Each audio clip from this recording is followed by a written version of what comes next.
ජෙස්පීටයි වාසනාවන්ත නිරෝගිමත් දවසක් වේවා කියලා ඔබ සියලු දෙනාම ඉතාමත්ම ආදරයෙන් ගෞරවයෙන් පිළිගන්නවා. ජීවමාන ජේසුස් ක්‍රිස්තුස් වහන්සේගේ ශුද්ධ උතුම් බලවත් වූ නාමයෙන් ශුද්ධ බයිබලයේ ගලාති පොතේ 3:13 කියනවා ගසක එල්ලෙන සියල්ලෝ සාපලද්දෝ යයි ලියා තිබෙන ලෙස ක්‍රිස්තුස් වහන්සේ අප උදෙසා සාපයක් වී ව්‍යවස්ථාවේ සාපයෙන් අප මුදාගත් සේක කියලා.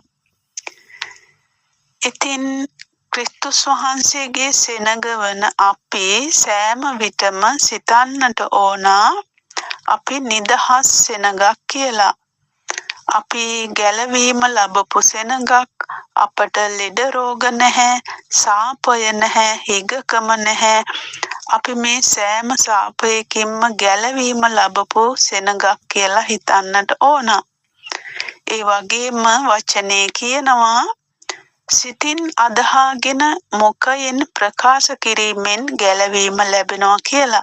ඉතින් අපි දෙවියන් වහන්සේ තුල ගැලවීම ලැබපු සෙනගක් බව සිතින් අදහාගෙන නිතර ඒ ගැන ප්‍රකාශ කරනවා නම් අපි සියලු හිගකම් වලින් ලෙඩ රෝග වලින් නිදහස් වෙනවා.